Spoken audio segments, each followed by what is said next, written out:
sentía el rey Midas, ¿no? Era lo que fuera un proyecto económico meramente o de índole artístico o social. Yo sentía que todo lo que tocaba lo convertía en oro. La vida me iba a enseñar muy pronto que del rey Midas me iba a volver el rey Cacas. Uno de los problemas que tienes cuando te va bien es que te va demasiado bien. Uno de los posibles riesgos que tiene un empresario es que tenga mucho éxito o que crezca muy rápido, ¿no? No se trata solamente de tener dinero. Y nunca vayas a una negociación que no hayas puesto claro que vas a ceder. Toda la gente va como una negociación a ver qué voy a sacar. Yo siempre me preparo a ver qué voy a dar. Si no vas a dar nada en una negociación, no vayas a ella. Negociar implica ceder. Universidad Se Suma presenta Sumando Voces. Hola, ¿qué tal? Me da muchísimo gusto saludarlos desde un episodio más de Sumando Voces de Universidad Se Suma, en donde desde Vinculación buscamos estar impulsando y dando a conocer perfiles, historias memorables, exitosas, que puedan transmitirnos algo y sobre todo ayudarnos a ser nuestra mejor versión.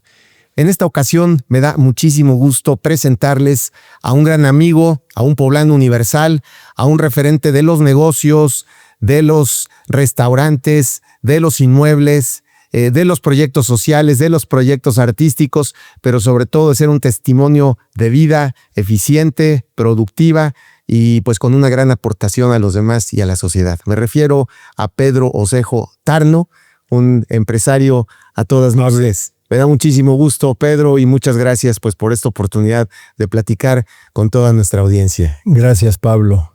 Te agradezco todos los conceptos tan largos que has vertido sobre mi persona y estoy a tus órdenes. No, hombre, más que a mis órdenes, yo creo que es un regalo tenerte aquí para compartir y sobre todo para platicar temas que tú me has anticipado, que estás dispuesto a tocar de tu vida empresarial, de tu vida personal y en fin, todo aquello que con tu generosidad quieres transmitirle a los que nos escuchan, a los que nos ven y sobre todo como siempre lo has marcado en tu vida privada y pública, aportar un grano de arena a todos los que te conocemos y te escuchamos. Y en ese sentido, Pedro, me gustaría que nos dijeras en tus palabras quién es Pedro Osejo.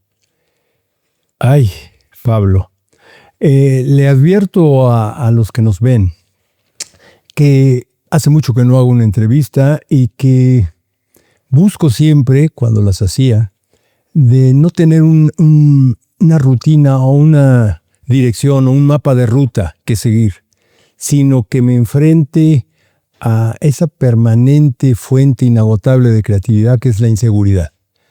El no saber qué voy a decir, siempre aceptado y vivido, siempre te da una posibilidad de innovación y de nuevas posibilidades. Entonces, ¿quién es Pedro Osejo? Seguramente que no lo sé. Pedro es una palabra de 5 letras, ¿no? Y Osejo también. Entonces 5 y 5 son 10. Es una historia, es un cuerpo, es una mente, es una emoción como la de los otros 8,000 millones de habitantes que hay acá y que nos da en esta vida por etiquetarnos o llamarnos de alguna manera. Eso es Pedro Osejo. Uno más, un ser humano más en el planeta que ama la vida que se siente parte de la vida, no como algo, mi vida, no hay tal cosa como mi vida. Está la vida y he tenido la fortuna, ya casi 70 años de ser tripulante en esta maravillosa nave que nos han puesto, que es el planeta Tierra, y de compartir muchas historias, vivencias y dolores y alegrías con semejantes que ahí andamos todos navegando. En el mismo barco. En el mismo mar. Así es. Oye, algo que omití de ti, es que ahorita que te escucho ya me pusiste contra las cuerdas, rompes el protocolo, eres disruptivo, eres creativo. Y mencionabas que Pedro 5 letras, Osejo 5 letras es igual a 10. Y 10 en términos futbolísticos, es el jugador estrella. ¿Te consideras tú una estrella? ¿Te consideras un superdotado? ¿Te consideras una figura? Platícanos un poquito de ese pasado de Pedro Osejo en términos de lo que has logrado y que si te consideras esa figura en términos futbolísticos. Mira, la falsa modestia es una forma de soberbia. Yo no me considero sobredotado, no, pero me gusta pensarlo, ¿ok? Me gusta pensar que tengo capacidades no únicas, sino que cualquier otro ser humano las puede tener, pero que con trabajo, que con curiosidad, con humor y reverencia, con chamba. Insistir, fracasar, eso me da una posibilidad de llamarme superdotado, ¿no? Pero no porque yo tenga mayor inteligencia que el común de los mortales o que tenga kriptonita dentro del cuerpo, no, eso no. Pero en las mañanas me levanto, agradezco el cuerpo en el que estoy metido y sea que estoy ya en esta época de mi vida más hacia el dolce farniente que hacia la actividad extenuante que tuve muchos años, me agradezco simplemente el hecho de poder respirar, caminar, ver el mundo y participar en él.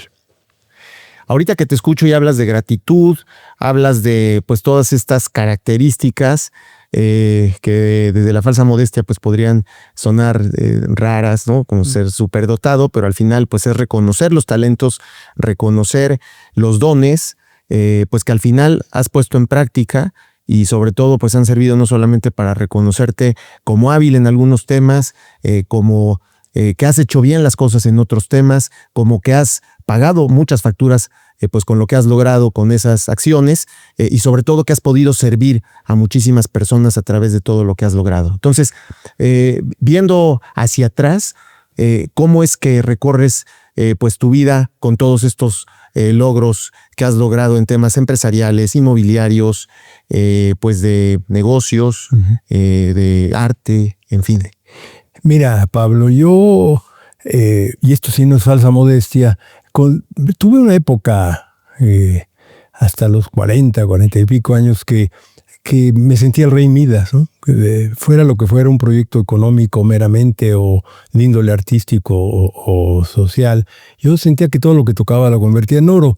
La vida me iba a enseñar muy pronto que del rey Midas, perdón, a veces digo cosas indebidas, ¿no? Me iba a volver el rey Cacas. Que todo lo que tocaba se iba a volver heces fecales, ¿no? Me costó mucho aceptar que había perdido el toque, ¿no? Pero me vino muy bien, porque era arrogante, soberbio y tonto en esa época. Y también comprendí que el éxito, interesante como lo es, también tiene su faceta de espejismo. Muchas veces el éxito no es más que la terca rutina de haber fracasado muchas veces. El éxito es saber fracasar, para mí. El éxito es que ante una caída y otra caída y otra caída, uno pueda seguir viéndole la utilidad a la caída. Entonces la vuelve uno un éxito, ¿no? Entonces, formarnos para el éxito es una tontería. Es darnos esa resiliencia, esa lucidez que se requiere cuando caemos, cuando nos lastimamos las rodillas y nos sangran y nos limpiamos con agua oxigenada y entendemos que de ahí no va a pasar. Que del llanto, del dolor, que cierta depresión, ciertos días o épocas largas de trascabilleo, uno siempre se puede rearmar, rehacer. Y que todo lo que llamamos fracaso simplemente son un cúmulo de experiencias que nos van acercando o no a ser más asertivos, a estar más en contacto con la realidad, menos volados, ¿no? Cuando nos platicas de ese rey Midas que a los 45 años sentía que estaba en la cumbre, ¿qué es lo que ya habías logrado que te hacía sentir como tan seguro, como tan sobrado, como que tan suficiente? ¿Y qué es lo que pasa ahí que empieza a transformarse ese rey Midas en otra cosa que decías? Así es. Bueno, sí, yo empecé a trabajar desde joven, a los últimos años de la carrera empecé a trabajar. Y después de un inicio con mi padre, empecé poniendo con la que era en ese momento mi novia, una crepería en Puebla en el 82 o por ahí, que se llamaba Crepería Oblix y que fue todo un éxito social. Desfilaban, nada más habría de 6 a 11, pero hicimos más crepas que cualquier francés en París, en el Boulevard Saint-Germain. Y no lo digo en broma, lo digo en serio. Hicimos millones de crepas, pusimos luego una sucursal en la 2 y bueno, el negocio expandió a 3, 4. De ahí fui fundador del restaurante La Garita, que está por la zona dorada. Luego del restaurante El Sindicato, enfrente a la Constancia. Y bueno, terminé esa época interviniendo en muchísimos restaurantes, ya en sociedad con mi hermano José Ramón y mi hermana Carmen María. Pusimos Negocios La Tecla en la Ciudad de México, que llegamos a tener 3 restaurantes allá de alta cocina mexicana.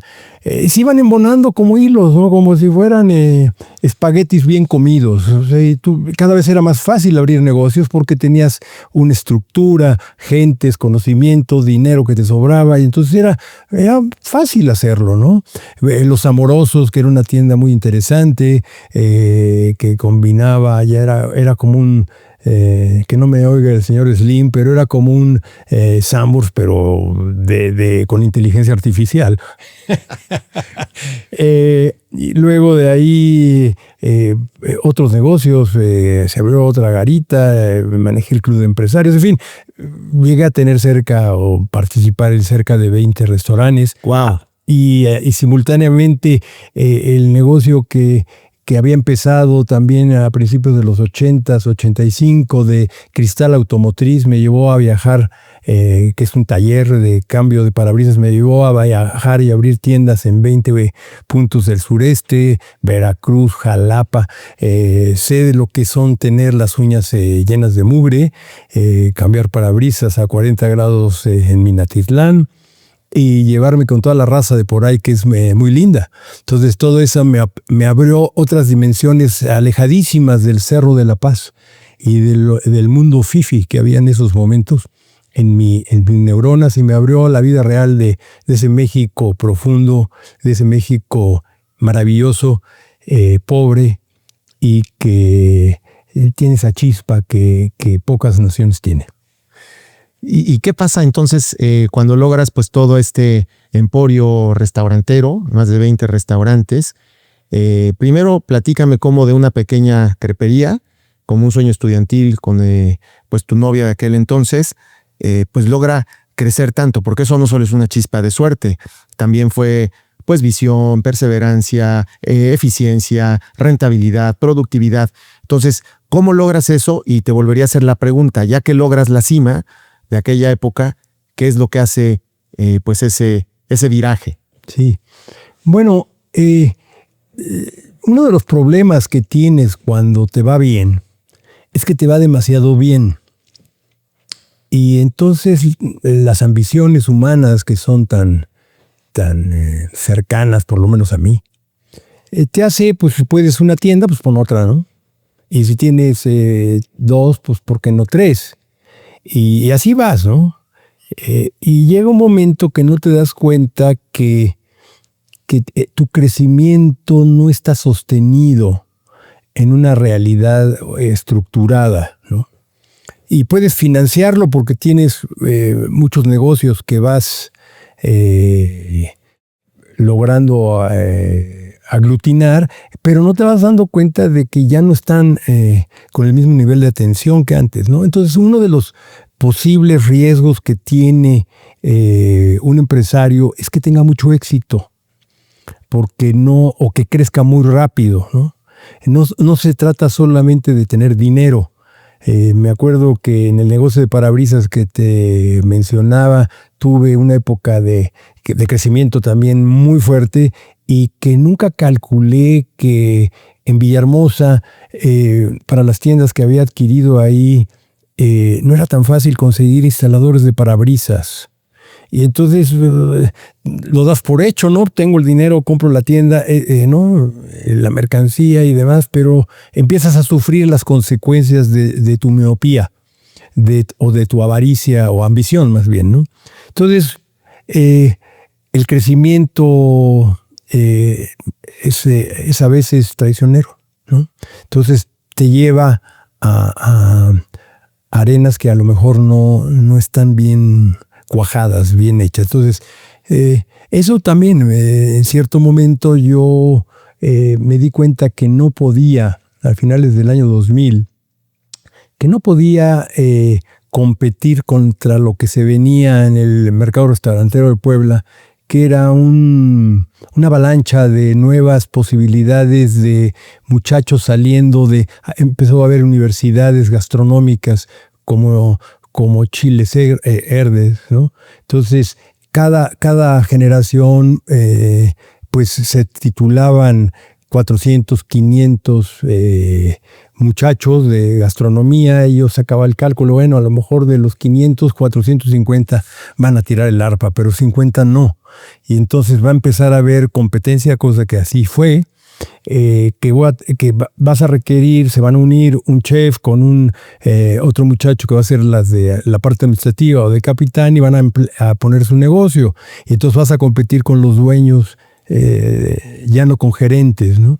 Y eso pasó. En los siguientes años de Puebla hubo una invasión normal de pequeños restaurantes de calidad y que no podía, bajo los antiguos formas, tener una competencia con ellos. Entonces fuimos saliéndonos poco a poco de algunos restaurantes y así fue la historia, Pablo.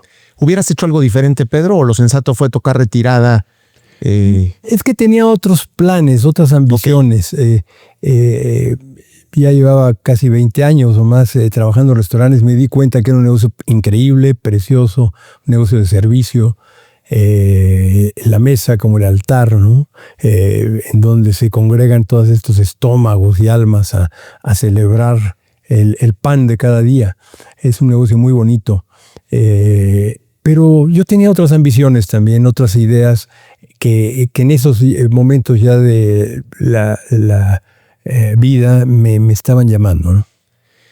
Y bueno, los que conocimos esos espacios realmente eran espacios mágicos, porque bien los describes poéticamente. Al final tú tienes una beta artista muy importante y eran lugares que te acogían, donde había servicio, donde había calidad, donde había buen precio, pero también había una atmósfera muy, muy agradable, con un toque artístico.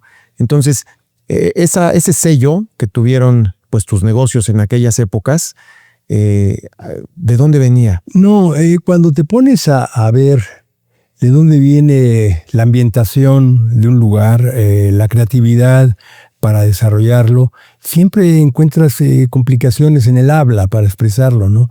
Creo que al final la viene de mucho trabajo, o sea, hay citas ya muy sobadas de mucha gente, de Picasso, que las musas te agarren, que te tomen siempre en tu estudio, ¿no?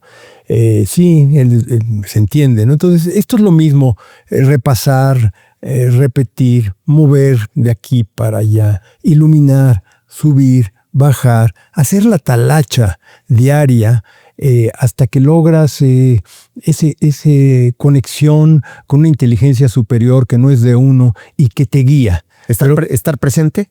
Claro, la presencia como... Aquí y ahora. Aquí y ahora, en esta conexión con una inteligencia superior a la tuya, y que es de todos, ¿no? Y que no es de nadie. No hay propiedad privada en la conciencia. Afortunadamente encontramos algo en donde no hay escrituras o facturas que tener para accederla, ¿no? Pero sí te ayuda a la conexión con la presencia, con la conciencia, el estar en estas pequeñas tareas, en estas pequeñas rutinas que mágicamente pueden conectarte con lo innombrable. Oye, y hablando de innombrable, platícanos un poco, pues aquí cómo le hacías, porque había que tener una motivación, una inspiración, un para qué lograbas pues todo eso, porque pues no era magia, no era espontáneamente, sino que pues había un esfuerzo tuyo y tu equipo muy importante. Entonces, ¿qué perseguías con todo esto que hacías en términos de eficiencia, en términos de productividad, en términos de rentabilidad? Sí. Tengo que ser honesto porque si no, miento. Y mentir a mi edad nunca ha sido buena idea, mentir, pero ya cuando estás muy cerca del 7º piso, es francamente que no entendiste de qué se trata la vida.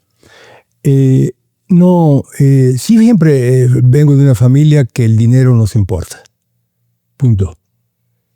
Me declaro culpable y si por eso me tienen que poner las esposas, que me lleven. Y que mi papá me enseñó a hacerlo de alguna manera y me enseñó el arte de los números.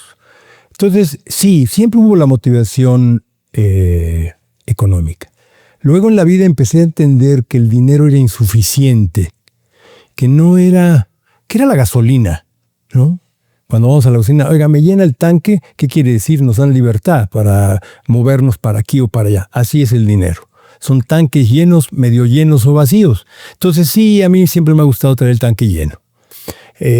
Pero la gasolina en sí misma no sirve para nada más que para movernos, para llevarnos de un lugar a otro, para mudar una idea a otra, para servir a esta persona, a esta comunidad o a esta rentabilidad, ¿no? Entonces, es importante el dinero porque es un pacto social es el mayor pacto social que tenemos los humanos, ¿no? Es un contrato en donde nos intercambiamos y nos damos ese papelito que le llamamos dinero. Es una ficción, es un invento, increíble invento, como las naciones también, la frontera, estos son ficciones, pero no por ser ficciones no son útiles. Y el dinero es útil. Ni duda cabe, ¿no? Para llegar a tener el dinero, ahora ya se habla del dinero digital, la nube ya se volvió adinerada, parece ser, criptomonedas, todas estas nuevas tendencias, pero no deja de ser un valor de referencia el dinero. Entonces, aunque quieras invertir tu corazón, tu pasión en un proyecto comunitario, en un proyecto social, en un proyecto artístico, cultural, o de ayuda a los demás, pasa por hacer números. Pasa por que sea rentable. Un proyecto, esa es la crítica, por ejemplo, que hago a muchos proyectos de los sectores públicos. No pasan si se analizan bien por la rentabilidad social. O sea, ¿qué están haciendo con todo este dinero que les cae de los impuestos? Y si hay una medición en qué tan eficiente lo están gastando para mitigar el sufrimiento humano, para que las gentes tengan mejores condiciones de arranque de vida, para que los niños puedan ir a una escuela, tengan un hospital cercano, estén bien alimentados, como el Estado que es el mejor negocio del mundo, ¿no? De todos los negocios que el hombre ha inventado, el de cobrar impuestos es el mejor. Para que no nos digan que no les importa el dinero y si no les pagas te meten a la cárcel. Entonces, por eso se llaman impuestos. Entonces, ¿qué se hace con todos esos recursos? Y ahí están reprobados la mayoría de gobiernos, sobre todo el mexicano, ¿no? Para no irnos a otras latitudes que también cuando se las gastan por sí solos. Entonces, la rentabilidad es importante aún en lo social. Entonces, yo sé que hay gente que dice que el dinero es maldito y que te lleva, que está el diablo allá atrás, pero quizás sí, quizás no, pero es necesario en este mundo en donde nos movemos. Como lo planteas, lo entiendo como un medio, como un producto más que te sirve para lograr fines sociales, fines evangélicos, fines empresariales, fines económicos, para tener el tanque lleno, como tú dices, independientemente a qué lo destines. Claro. ¿Cómo resumirías tú, qué tips podrías compartir tú para que independientemente de lo que tú busques, tu para qué, lo administres de una manera adecuada? ¿Cuáles serían esos tips con base en tu experiencia para ser eficiente, rentable y productivo lo que a ti se te encomiende? Sí, en términos de la rentabilidad o del cuidado o cómo acceder al dinero, creo que hay algunas reglas. Hoy en día han cambiado porque las grandes fortunas están en manos de muchachos que digitalmente son genios y que han hecho un parteaguas del antes y después, ¿no? Pero en términos comunes, el dinero implica tener aritmética y matemáticas simples en la cabeza, saber hacer los números. Aunque seas pintor, aunque seas literato, aunque seas franciscano, tienes que saber números pequeños, ¿no? Tienes que saber si estás ganando o perdiendo. Tienes que saber si el dinero que estás poniendo, si parte de la gasolina que estás aquí está chorreando o no. Entonces, esa parte es sencilla, pero no te puedes pelear con eso. Ya luego vienen pues las propias ideas, a dónde vas a llevar el coche, ¿no? Y ahí sí es una gama enorme de posibilidades, ¿no? Hay veces que el coche va a tirar hacia lo social. ¿Qué quiere decir? Quieres ser útil al otro. No por soberbia de yo estoy mejor que otro. Siempre he pensado que hay que cuidarnos de ayudar al otro. Muchas veces al ayudar al otro, realmente el primero que te estás ayudando es a ti. Ese ha sido mi caso. Cuando he hecho proyectos sociales, cuando he hecho proyectos de entrega o de algún tipo de servicios a la comunidad, siempre he estado yo en primer lugar recibiendo retroalimentación, reconocimiento interior, esta nueva energía, entusiasmo que te da estos proyectos, ¿no? Me detengo, la palabra entusiasmo, las palabras son oro, ¿no? Con Dios adentro, quiere decir entusiasmo en latín. Entonces vas, ayudas, pero te cargan de entusiasmo. ¿Quién ayudó a quién? ¿Quién sirvió a quién? La vida, el humano, somos complejos, ¿no? Entonces no es tan fácil decir yo voy a ayudar a la comunidad. No, a veces va uno así y se regresa con los bolsillos llenos de otros activos, de otros satisfactores que son más sutiles que el dinero, ¿no? En este ganar que comentas, sobre todo del dar y implícitamente recibir, o paradójicamente recibir, ¿cuál es el evento o el motivo social más orgulloso que te sientes? De tu aportación social más orgulloso que te sientes. Pues mira, dicen que el orgullo es del demonio, ¿verdad? Entonces, he hecho cosas sociales interesantes. De joven apoyé un proyecto de arte con niños del Hipoderac, en donde llevamos a los niños y tenían un titular del proyecto que era un artista poblano reconocido, y todos los... Hipoderac, niños de la calle. Sí, okay. y pintaban una barda que anteriormente ya se había contratado, y la barda la patrocinaba alguna gran empresa. Y ese dinero que generaba la renta de la barda, que era más atractivo que poner su anuncio de Telmex, sino un mural patrocinado por Telmex, se vendió mucho mejor la barda, y esos ingresos los niños recibían para el Hipoderac. Ese proyecto me gustó porque tenía múltiples intenciones, y fue una época bonita, ¿no? Participaron pintores, señoras que llevaban tortas a los niños y a los pintores en sus bardas, y se llevó a cabo en aproximadamente un año. Luego, en la participación que tuve en esos años de la política, en donde participé en 2 gobiernos distintos, en el Instituto Municipal de Arte y Cultura como su director, fue una experiencia increíble. Logramos hacer un gran equipo de trabajo. Tuve la fortuna no solamente de haber dirigido ese equipo, sino de que por azares raros del destino, ese gobierno a esa pequeñísima área de la administración municipal le permitió formar su equipo. Solamente de 30 o 40 gentes que éramos, había 2 imposiciones, cuando se acostumbra que de 40, 42 son imposiciones. Entonces contraté a gente joven, talentosa, irreverente, muy creativa, que hicimos grupos de trabajo y apelamos en esa época a la inteligencia colectiva. Hicimos grupos de 6, 8 gentes que inspiraban y vomitábamos proyectos creativos como si fueran salchichas, ¿no? Creo que hicimos una buena labor. Fue otra vez quién le dio a quién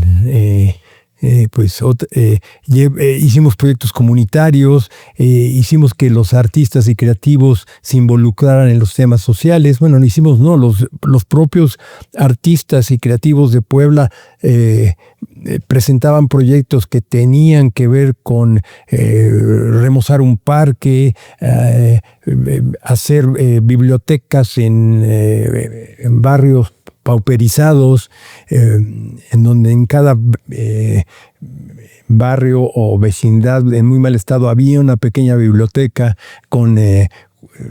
que contaban cuentos, que leían libros, que había ciclos de lectura. En fin, hicimos porque yo era parte, ¿no? Pero realmente lo hicieron todos los creativos, participaron.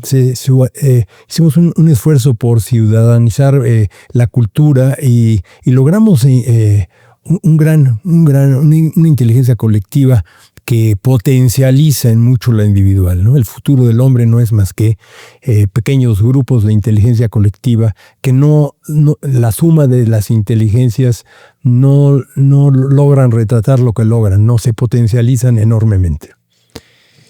Pedro, y tu vida, las acciones que has tomado, te han llevado a temas de arte.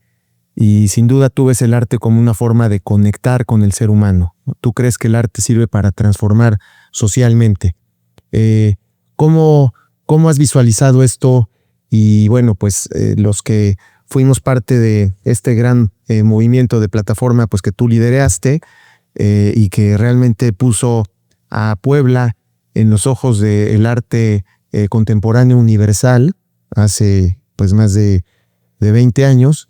¿Qué nos platicas de esta experiencia y sobre todo de eso, desde tu punto de vista, cómo impacta el arte a las personas?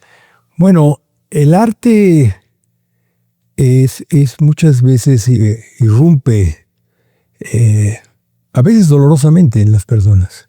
No nos gusta, nos cuestiona, nos arrincona.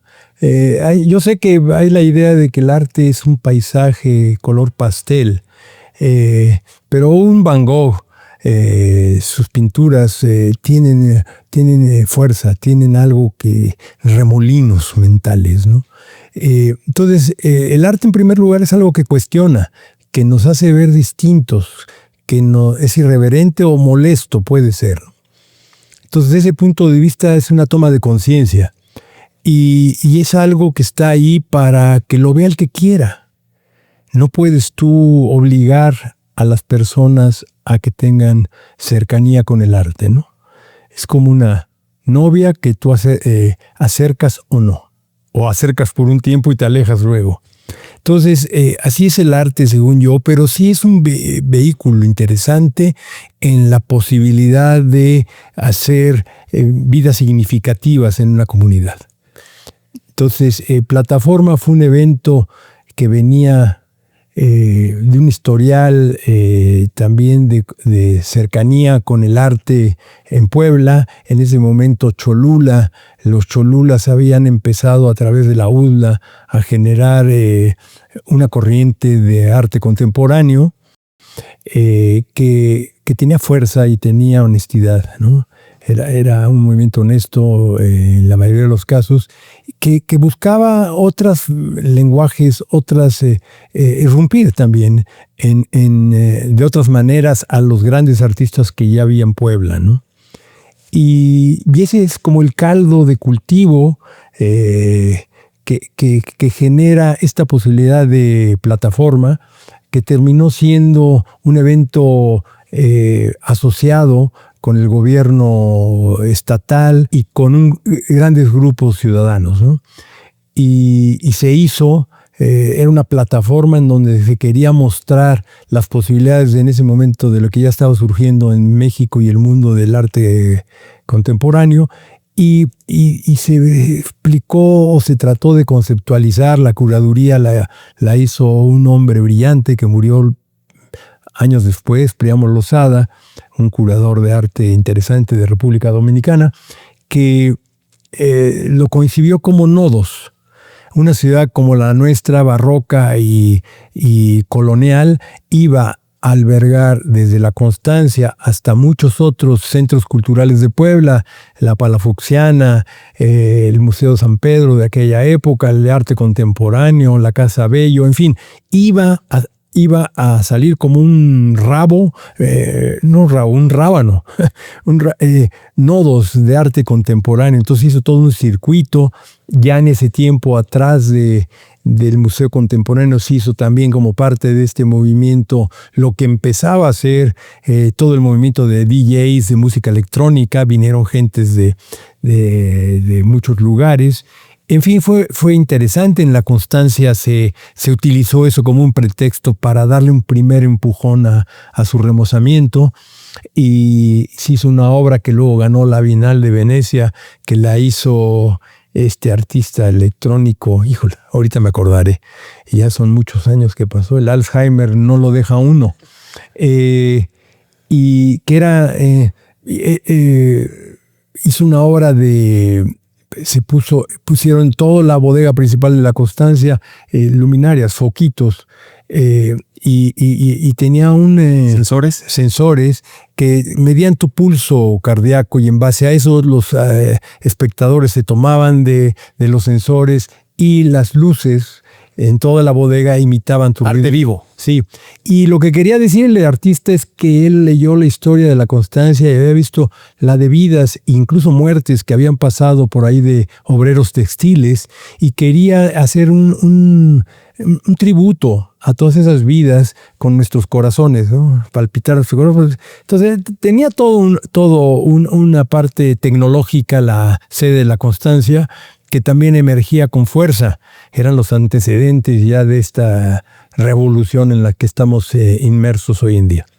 ¿Cuál fue tu principal aprendizaje, pues, de una ciudad del siglo XVI como Puebla, que tuviera esa intervención tan valiosa de arte contemporáneo, y sobre todo de cara, pues, al 2031, donde estará cumpliendo 500 años?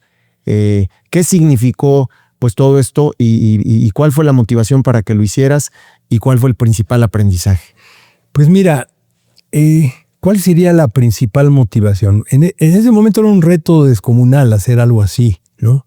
Tuvimos que ir a acercarnos al gobierno estatal, se me dieron garantías de autonomía y libertad, cosa que se llevó a cabo, y fueron otros muchos participantes de la iniciativa privada, del gobierno municipal y de empresarios que participaron. Entonces estaba equilibrada el poder, no había el mandón ahí. Entonces fue sin duda un gran complicado, porque era muy complicado todo el contexto de artistas y de curadores y de fechas fatales para lograr que en un mismo día se estuvieran 8 centros habilitados con totalmente distintas ideas de arte contemporáneo. Desde ahí en donde fue la prisión en la 11, ¿no? La obra de Sierra que tenía que ver con Lozano Hammer. Ya me acordé. Lozano Hammer es el autor de la obra de La Constancia, Corazones, que luego se llevó a la Bienal de Venecia y ganó. La montaron allá y ganó la Bienal de Venecia. Nada más. En Puebla, los mejores exponentes de aquella época. Bueno, Lozano Hammer es mexicano, pero ya vivía en ese tiempo en Canadá. Entonces hoy me imagino, no sé por dónde anda Lozano Hammer, pero la obra tenía que ver, esta que te digo, donde está la penitenciaría, ahí en Reforma, frente a Peregrina. Sí. Me hizo buscar el artista y el curador 100 coches negros. Y que se estacionaron en las dos banquetas de lo que ahora es un instituto cultural. Así es, Instituto Cultural Poblano. Instituto Cultural Poblano. Entonces, fue interesante plataforma, fue un evento que sí movió. Nos asociamos con Telmex, nos asociamos con Jumex, con empresas de Puebla como Italian Coffee, que patrocinaban. Ellos ponían una gran promoción del evento, y durante 60 días que duró, ríos de gente visitaron ya sea de Puebla o de otros lugares, visitaron las exposiciones o alguna de ellas. ¿Qué descubriste con organizar plataforma? híjole, que es bien complicado trabajar con curadores. Son como amantes maleducados. Bueno, que es difícil congeniar con artistas, tantos artistas, ¿no? Espíritus tan libres. Sí, en donde pues a veces la creatividad está desbordada, a veces hay celos o envidias de unos y otros. Era difícil también cómo artistas de otras latitudes podían hacer sentir artistas poblanos que los desplazaban, cómo congeniar todas estas relaciones humanas en cierto momento encrispadas, ¿no? Fechas para lograrlo, ciertas irresponsabilidades de personas que uno había pensado iban a estar ahí para sacar su trabajo. En fin, fue un proyecto complicado, no fue fácil.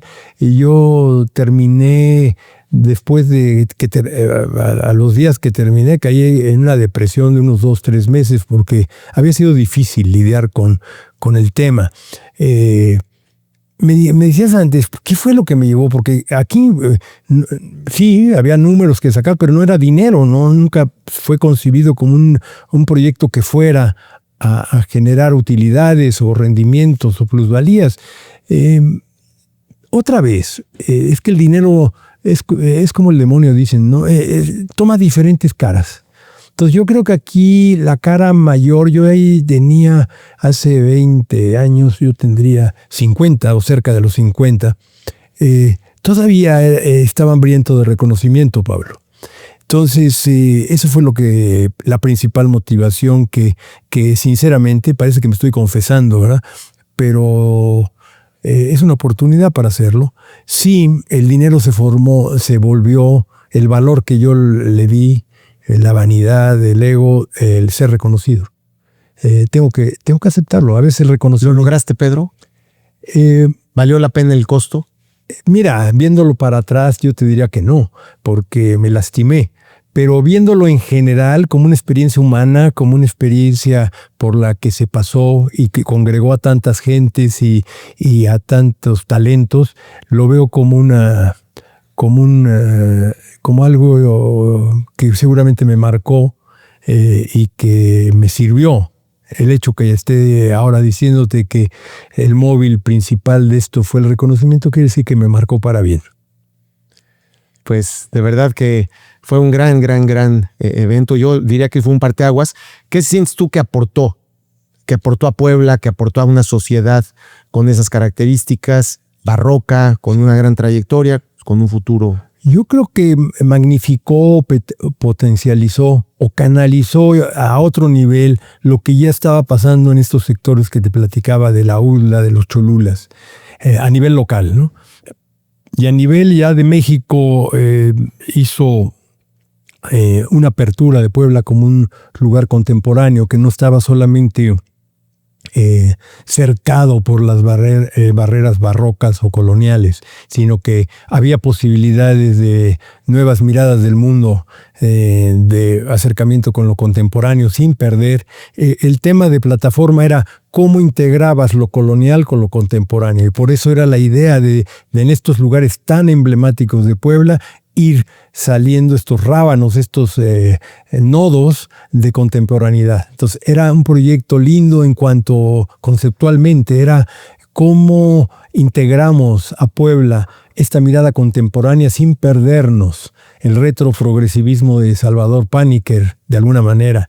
Cómo abrazar la tradición sin que la tradición sea como una piedra en la garganta que no te deja respirar. Entonces hay estas posibilidades de integración de lo contemporáneo con la tradición que Puebla representa y de ahí salir un nuevo híbrido, ¿no?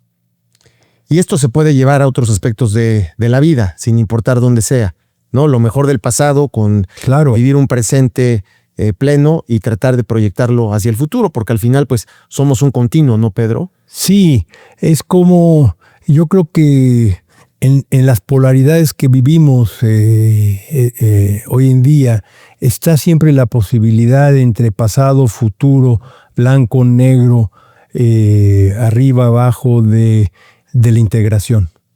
por ejemplo, hablábamos de dinero, espiritualidad, materialismo, temas sociales, cómo en lugar de que caminen por avenidas paralelas y parando la ceja uno hacia el otro, uno dicen que porque tú eres profundo y el otro porque eres superficial, ¿cómo lo integras? Y logras un maridaje bello, lindo, entre los distintos posibilidades humanas, ¿no? Ese creo que es una de nuestras tareas como seres humanos, ¿no? Cómo vamos, más que peleándonos con nuestros pasados, futuros o presentes, cómo los vamos integrando en algo que nos dé una vida lúcida y que esté diseñada por nosotros mismos, ¿no? Hablando de esa integración de la que hablas y que comentas, pues tú mismo te describes como alguien remendador, ¿no? Remendador, que en tu etapa inmobiliaria, que poco le has comentado, pues también está ese sello que también tuvieron tus restaurantes, porque Sí. recordamos que eran inmuebles en ruinas, pues que tú rescatabas, que los ponías habitables, que les dabas una calidez y que al final pues fueron el éxito que fueron. ¿Cómo platicas pues ese objetivo de remendar? Sí, yo he desarrollado proyectos inmobiliarios desde hace mucho tiempo, desde hace 50 años también, y en donde me destaco, según yo, en donde creo que la pasión, el gusto y el corazón por hacer este tipo de proyectos me vuelve loco, son los proyectos de remozamiento de remendador inmobiliario. Como el remendador de calzado, que lo ves, este señor con arrugas y lentes, que está con paciencia y tranquilidad haciendo su tarea pequeña de quitar o poner una suela o un clavo. Así es el remendador inmobiliario que ha sido Pedro, ¿no? Me ha fascinado siempre las obras, los edificios en ruinas. Tiene que ver, lo he comentado antes, con un mismo golpe o dolor interno que tiene que ver con el abandono. Entendiendo el abandono ampliamente, no nada más que seas un niño huérfano, hay muchas maneras de orfandad. Y el abandono duele, es doloroso. Nos hace sufrir, nos hace llorar, nos hace sentirnos solos en este mundo. Y aunque no lo estamos, pero bueno, nos hace sentir. Nos vende una idea el abandono que nos hace sufrir y con eso crecer. Entonces, yo no sabía por qué me atraían tanto estas construcciones hasta que a los años 50 o ya no sé cuándo fui a algunas constelaciones o trabajos terapéuticos gestal y me di cuenta que tenían que ver con algo que resonaba dentro de mí. Entonces lo abracé con mayor amor y mayor cariño porque pues, representaban al que hacía el trabajo, ¿no? Estaban exteriorizando algo que había adentro. Entonces, todos estos trabajos de remozamiento, de remendar, me encantan, son una pasión. ¿Te reconciliaste con Pedro ahí? Me encontré con ese Pedro que había estado escondido en una sombrita ahí, ¿no? Y que ahora le daba yo toda la posibilidad de creatividad, de ser, que surgiera desde la sombra a la luz, ¿no? Entonces ha sido toda la vida, es una maravillosa posibilidad de aprendizaje, de que surja este genio que no es de uno ni de nadie, sino este genio que nos ayuda a transitarla, ¿no? Entonces me encanta hacer esto desde, ya lo dices bien, la garita era una garita del siglo XVI, XVII, abandonada a las afueras de la ciudad. ¿Quién iba a comprar eso, Pedro? Y tú lo compraste, tú lo adquiriste. Yo lo adquirí. Era un montón de piedras. Sí, eran piedras, pero tenían arrugas y sello y tenían una personalidad bárbara, ¿no? Y bueno, luego la constancia enfrente, el sindicato, que era abandonado, también quebrada la fábrica. Sí, y era el lugar social de los obreros de ese tiempo y que había... De hace 100 años, de obreros de hace 150 años. Sí, y que cayó en desgracia y le terminé comprando esa propiedad. Sindicato. A 362 excooperativistas en una negociación. Siempre me ha gustado la chamba ruda, y esa fue ruda en cuanto a sentarse. Pero buen negociador. Sí, siempre lo he sido. Eso sí, lo tengo que decir. Soy bueno en eso. ¿Cuáles son las claves para un buen negociador, Pedro? Híjole, tienes que tener mucha inteligencia emocional. Tienes que tener visiones amplias y nunca vayas a una negociación que no hayas puesto claro que vas a ceder. Toda la gente va como una negociación a ver qué voy a sacar. Yo siempre me preparo a ver qué voy a dar. Si no vas a dar nada en una negociación, no vayas a ella. Negociar implica ceder en todos los términos de la vida. Y estamos educados a pensar que negociar es ganar. No, negociar es básicamente perder lo menos posible, pero perder. Entonces, si tienes claro que te vas a sentar a negociar, lleva con toda precisión lo que estás dispuesto a dar y hasta dónde. Piso. Tu piso. Y luego, como buen jugador de póker, tienes que saber blofear. Yo sé que está mal decirlo, pero sí, no debes demostrar grandes emociones cuando el precio en que te van a vender se acerca a lo que tú quieres. Tienes que mantenerte más o menos impávido. Tienes que ser... el póker no los enseña. Yo no soy jugador de póker, pero los he visto y son guiños, engaños, expresiones corporales. Ya sé que el engaño está mal visto, pero en el tema de negociar tienes que ser hábil porque la otra parte va a ser en teoría lo mismo, ¿no? Entonces, en la manera que hay gente que dice, yo vendo mis servicios en 100 pesos y los quieres, cada vez nos estamos acercando más a esta época en donde la gente ve con despecho el negociar. Y yo creo que no, en la vida nos enriquece mucho. Y otra vez de negociar, de regatear, de sobar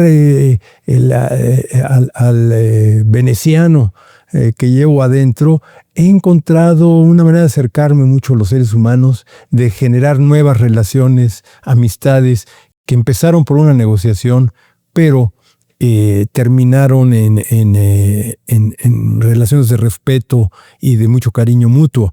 Negocias con tu pareja también, negocias con tus hijos, negocias con la vida, o sea, no tiene nada de malo. El problema, por ejemplo, en las parejas que no negocian es que dan por sentado que el otro sabe lo que él quiere.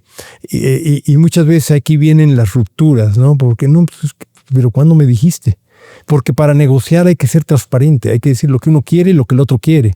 Y hacer una balanza y con ello lograr un arreglo si es que es posible, ¿no? Entonces, sí, en tanto empresario como cuando estuve en el gobierno, esta faceta de abrirme a las negociaciones de todo tipo, sobre todo en el gobierno hay muchísimas negociaciones que son espada y pared, que no hay manera de salir vivo de ahí o salir bien librado, pero hay manera de salir lo menos mal librado posible, como es muchas veces la vida. Entonces, sí, tenemos que estar preparados y quitarnos prejuicios acerca de lo que en un amplio sentido la palabra negociación quiere decir. Muy bien, volviendo al tema de remendador, yo creo que te escuchaba y de alguna forma todos nos remendamos o tenemos la posibilidad de remendarnos. Tú lo ponías en ejemplos de tus negocios inmobiliarios, restauranteros, pero ¿cómo trasladarías eso pues a poderse remendar uno mismo y reconociéndose, tener la decisión y la posibilidad de reinventarte, de relanzarte, pues de que tu situación actual no tiene la última palabra, sino siempre estás llamado a algo más y mejor? Sí, yo creo que en la vida las metas son ficciones que nos ponemos. No existe algo como una meta. Está el proceso, ¿no? Ya sabemos lo difícil que es vivir esta vida con metas, ¿no? Cuando éramos niños que nos llevaban en esas carreteras terribles que nunca terminaban a Acapulco, y que por estar tercos o educados a que lo que importante del viaje que comenzaba era llegar a Acapulco, uno le preguntaba al abuelo unas 14 o 16 veces, abuelito, ¿a qué horas llegamos a Acapulco? Y total que cuando llegamos a Acapulco nos daba mucha alegría, pero habíamos pasado 10 horas mal. Y así nos pasa en la vida, ¿no? Estamos pensando en la meta todo el santo día de Dios y se nos va la vida en medio. Entonces, claro que para efectos prácticos, el corto plazo, el medio plazo, el largo plazo, el objetivo existe, pero para una parte profunda en la vida no existe la meta, existe el camino. Y debemos de ser hábiles y abiertos al camino. Y el camino es bellísimo, porque aunque es un camino común, yo creo que la humanidad somos un solo camino, pero como arenitas que nos consideramos separados unos de otros, simplemente consideraciones, estamos unidos aunque no lo sepamos o no lo queramos ver. El camino nos va llevando por todas estas veredas increíbles del ser parte de la vida, ¿no? ¿Qué tiene el camino? Bueno, yo creo que el camino sobre todo tiene muchos baches, muchos tragos amargos, muchos desafíos. Claro que también hay veredas que nos llevan a estos paraísos, ¿no? O momentos o lapsos de la vida en donde todo parece estar a favor y el viento en popa. Pero la realidad es que la vida, tarde o temprano, te va a llevar a la verdad, que es, hay problemas, hay desafíos, hay sufrimiento, hay dolor. Y entonces aquí le preguntaban a Winston Churchill, ¿no? Cuando ya estaba jubilado, oiga, señor Churchill, usted que defendió contra Hitler al mundo libre, ¿cómo ejemplificaría usted qué fue la vida para usted? Tuvo que lidiar con tantas cosas y dice, ok, la vida para mí, lo voy a poner en español, ¿no? Fue, bueno, en inglés, one damn thing after another. Así es la vida casi de todos, ¿eh?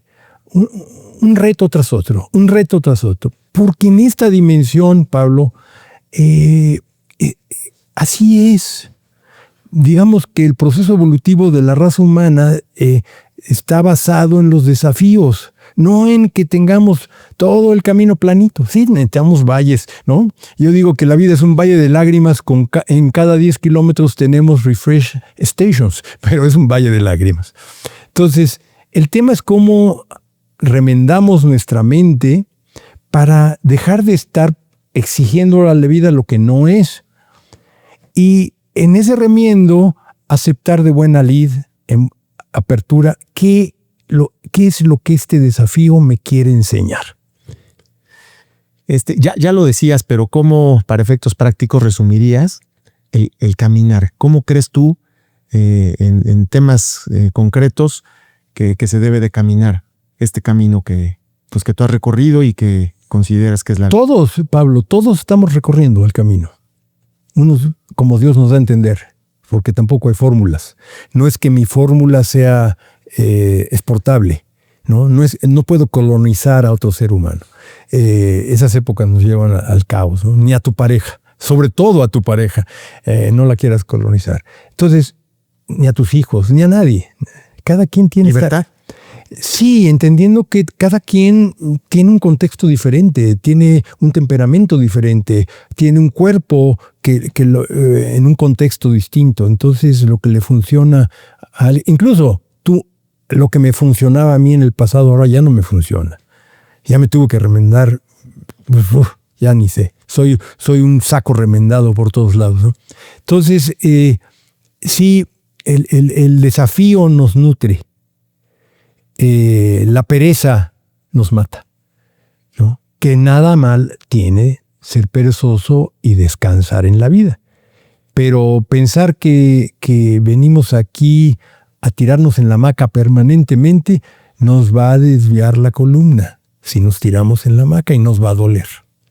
Entonces, más bien abrirnos a que el desafío está ahí para hacernos crecer como seres humanos, ya sea en lo laboral, en lo profesional, como pareja, como ser independiente o como de las mil formas, ser social, ¿no? Y ahora que se inventó y que está en tanto auge la inteligencia artificial, yo creo que ahora viene el turno de la inteligencia social, porque no podemos seguir pensando que vamos a ganar la batalla unos cuantos y que la mayoría se van a quedar abajo, ¿no? O salimos todos parejo o no salimos ninguno.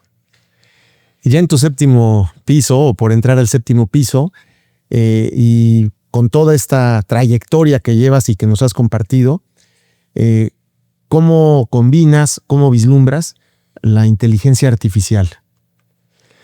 Mira, como tú lo dices bien, el séptimo piso no es exactamente el mejor lugar para hablar de la inteligencia artificial. Ahora la vanguardia la llevan los chavos, ¿no? 20, 30, 40 años. Pero bueno, sí ojeado y sí me he metido en ello. Yo creo que es una magnífica herramienta. Ha cambiado para siempre. Es una revolución increíble. La imprenta, lo decías. O como Internet. Más. Es una locura lo que está pasando. El año pasado, uno de los problemas que tenía la inteligencia artificial es que se había zampado ya todo el conocimiento que el hombre había desarrollado ortodoxa o no. O sea, ya está cargada la inteligencia artificial con todo el conocimiento que ha habido. Y como no sabían qué hacer los desarrolladores o científicos con ello, ahora resulta que le crearon una inteligencia que le llaman sintética, que es generar nueva información a raíz de lo que ya tiene. O sea, ya la inteligencia artificial tiene más información y memoria que todo lo que el hombre hemos hecho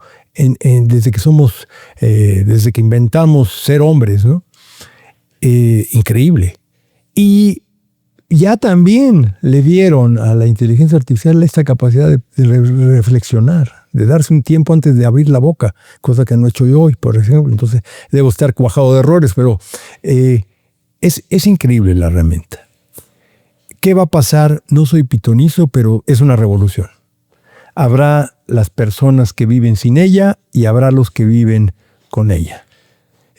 Y el cambio que se nos viene encima en todos los órdenes es abrumador. ¿Tú cómo la utilizas? ¿Alguien de tu perfil que ya la visualiza, que ves? Yo la utilizo desde hoy en la mañana para decirle a Anaí cómo hacer frijol con puerco yucateco en una receta que no me mate de compleja, hasta qué estrategias de marketing y promoción me puede sugerir seriamente para aumentar el porcentaje de ocupación de un hotel. Y luego de ahí que me recomiende qué influencers específicamente que tengan que ver con el arte y la cultura en Puebla o fuera de Puebla, en México, me recomiendan, no caras bonitas o minifaldas, sino gentes que tienen comunidad, seguidores en ese sentido, y te responde brutal, es brutal. Eso habla de tu vigencia, ¿no, Pedro? Eso habla de tu vigencia en el aquí y en el ahora, de vivir con conciencia tu presente. Pero ¿qué sigue para el futuro de Pedro Cejo? Mira, el futuro de Pedro Cejo está igual que el futuro del resto de la humanidad. ¿Quién sabe qué sea? ¿Quién sabe cuánto dure? Tengo que decir que uno de los retos o desafíos que he tenido recientemente, hace 3 años y medio, me diagnosticaron 2 tipos distintos de cáncer. ¡Wow! Cubetazo de agua fría. Se está acabando esto ya, Pablo. La vida. Terrible suena, ¿no? Suena terrible. Es terrible, pero no lo es. Yo ya sabía desde chiquito que nos íbamos a morir. Tampoco fue sorpresa, ¿no? Terrible fuera que te dijeran ahorita que no te fueras a morir. Eso sería terrible, ¿no? Entonces, ¿esto qué ocurrió? Otro remiendo interior, Pablo. Otro desafío que te hace enfrentar, no me gusta la palabra enfrentar, batallar. No, ponerte de cerca de la muerte.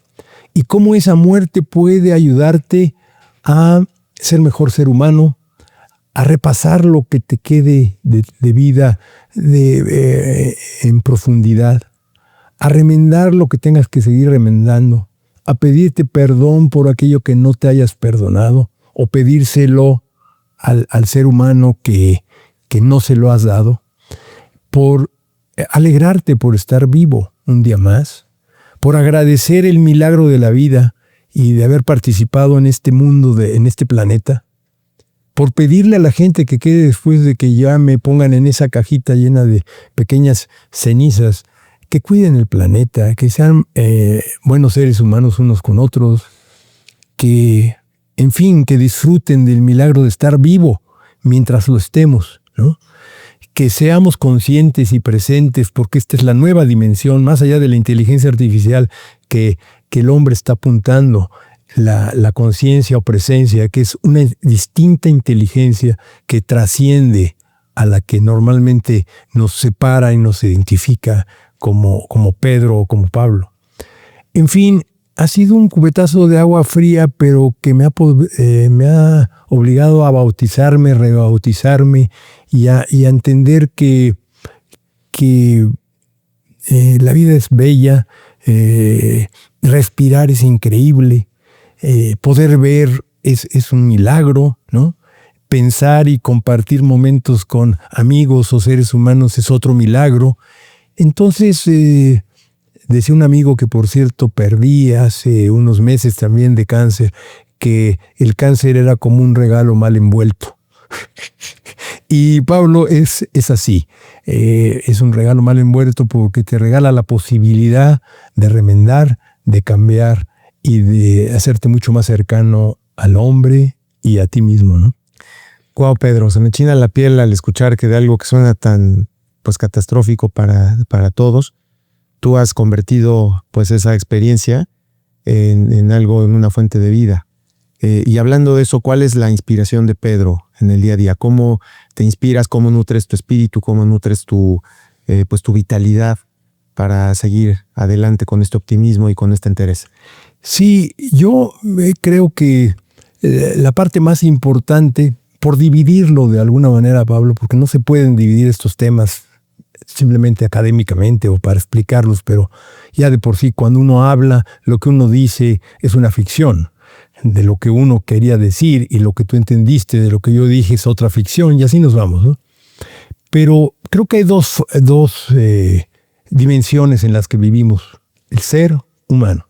El ser tiene que ver con esta dimensión que todos los humanos podemos acceder de conciencia y de conexión con lo infinito.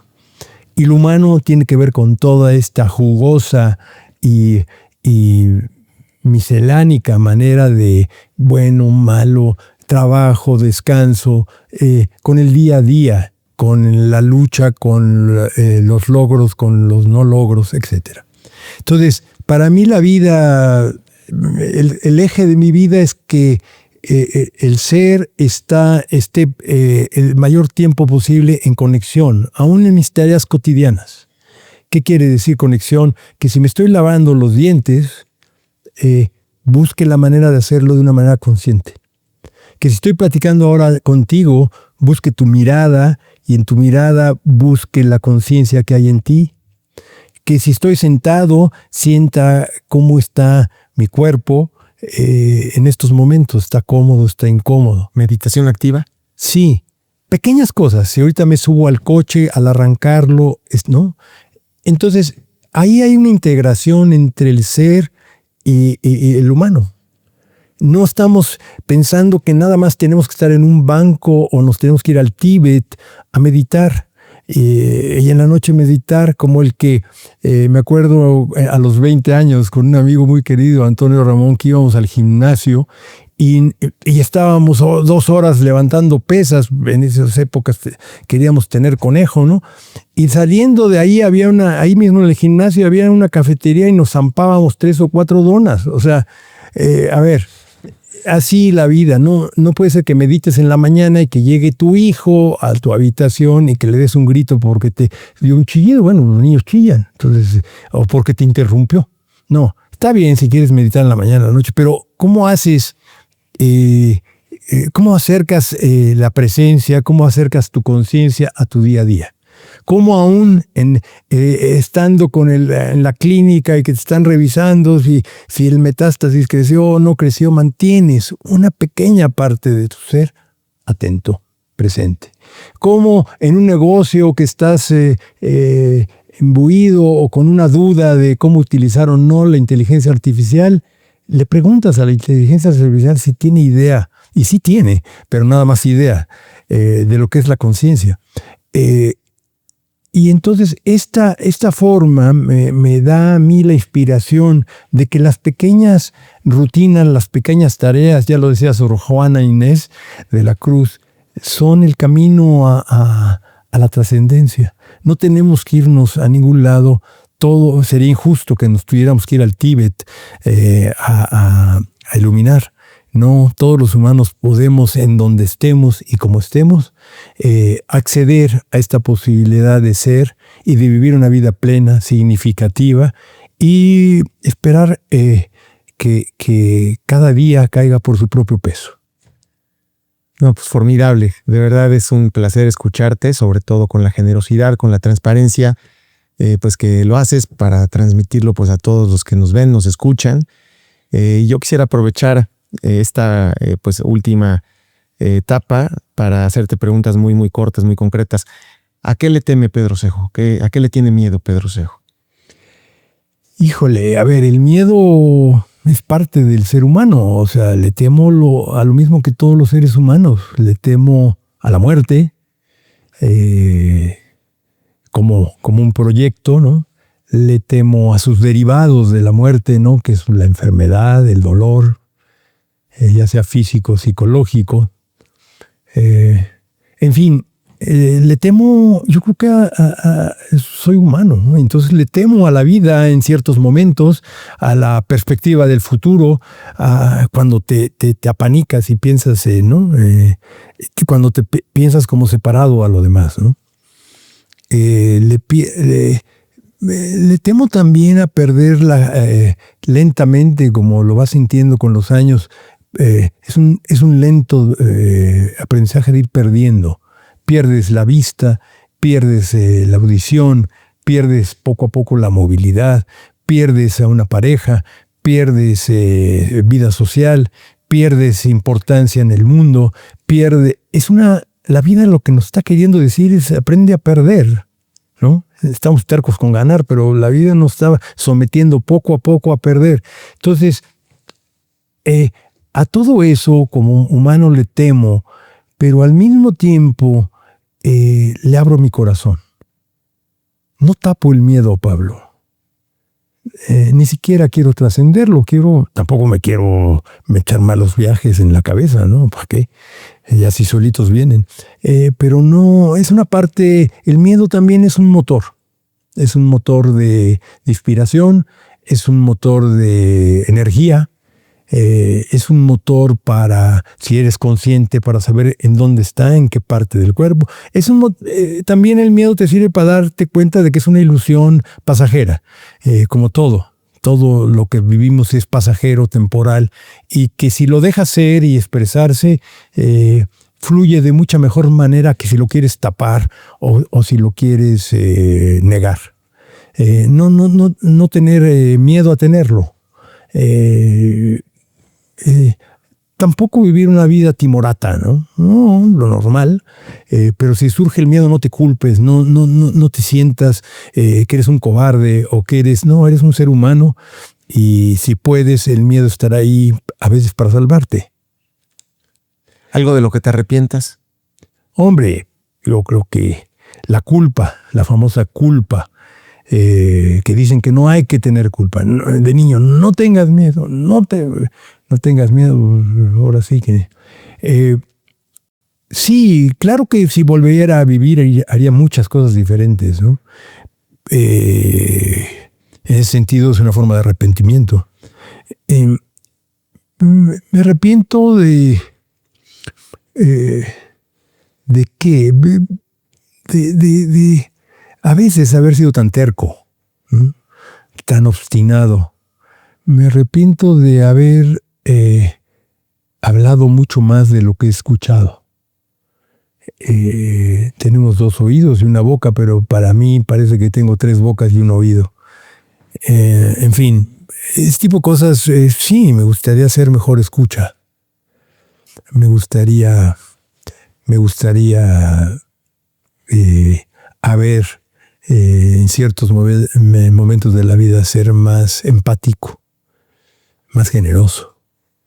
Sí, claro que sí, hay cosas que me gustaría cambiar y en ese sentido, aunque suene difícil la palabra arrepentirse, ¿no? Sí, es parte de la experiencia humana, ¿no? De la conciencia que cuando la tienes te das cuenta que en cierto momento, claro, desde una manera más amplia, si no eres consciente de algo, ¿cómo te puedes dar cuenta, no? Si yo no sé que tengo oro aquí abajo, pues me paro y me voy. Pero pues cuando no sabes que hay oro abajo, pues no es tu culpa, ¿no? Ya. Oye, ¿alguna de las negociaciones pues más referentes de tu vida empresarial o general de tu vida? ¿Alguna de la negociación de la que te sientas muy, pero muy contento? Pues mira, es que he hecho tantas. Mi vida ha sido un rosario de negociaciones, ¿no? Depende de cómo la llames. Cuando los negocios que puso en el sureste se los vendí al grupo Vitro, tuve un año o año y medio de negociaciones muy arduas. Yo tenía 45 años o 40, no sé cuántos, 40. Y me enfrentaba a la experiencia y en las juntas con ellos venían muchachos recién saliditos neoliberales de Harvard con sus laptops, cosa que yo la veía y pensaba, no sabía si era una computadora o un revólver. Y me sentaba con ellos y con los de mi época generacional. Y eran batallas de negociación interesantes, ¿no? Esa fue una negociación larga y interesante, en donde por supuesto que sí blofeé. Pero no nomás puedes blofear. En el póker el que blofea permanentemente sin juego, pues es corderito, ¿no? Sí tienes que tener carnita, ¿no? Para blofear tienes que tener carnita, no nomás puedes estar pasándotela blofeando. En fin, negociaciones como una manera, acepté que la negociación era una manera que esta vida me regalaba para acercarme a los seres humanos más que para sacar provecho de ellos. Y que muchas veces el buscar lo que tú quieres, qué es lo que tú quieres, me puede dar mejores posibilidades de negociación que intercarme con lo que yo quiero. Muchas veces lo que el otro quiere es muy poco. O simplemente quiere que le escuches, o simplemente quiere que aceptes su punto de vista, su cosmovisión. En fin, es toda una posibilidad esto de enriquecimiento desde el día a día, ¿no? Hasta negociaciones que uno llama importantes. ¿Y alguna caída de la que te hayas levantado con mucha dignidad, con mucha fuerza, dispuesto para seguir adelante? Bueno, te decía, para mí, por ejemplo, recientemente el cáncer fue una caída, ni duda cabe. Me costó aceptar que tenía esta enfermedad tan temible que yo siempre había pensado que le daba a los demás, pero no a uno, ¿no? Eso es una caída, ni duda cabe. Te llena tarde o temprano de humildad, se llena de perspectiva y paradójicamente cuando la asimilas de gozo. Pero he tenido muchas caídas, Pablo, a nivel familiar, temas inesperados que uno no está preparado. Para que sea desafío, por cierto, tiene que ser inesperado, tiene que ser algo que te superó, ¿no? En su momento, a lo mejor pasa el tiempo y ya lo superaste, pero en su momento el desafío es todo aquello que tú sientes que es una ola que ya te tapó. Y de esas he tenido infinidad de olas. Estoy curtido, eso sí te puedo decir. Aquí estás para contarlo. Tengo casi 70 años y sí tengo espalda bien, sí he cargado lo que me ha venido y de eso me siento orgulloso, de tener espaldas de cargador de la Merced y de ir aprendiendo cómo la carga se va acomodando y al cuerpo y luego resulta que ya no sientes que es carga. Y luego dices, oye, pues lo único que hizo la carga fue enseñarme que tenía espaldas para cargarla y abrir mi corazón y mis posibilidades humanas que estaban ahí medio adormiladas, ¿no? Entonces, todo Principalmente los desafíos están ahí para guiarnos, son maestros, ¿no? Pues algo que quisieras agregar. No, Pablo, pecho. he estado muy contento aquí platicando contigo, asombrado de las instalaciones y de la universidad, y les deseo el mayor de los éxitos en este camino eterno que es la vida, ¿no?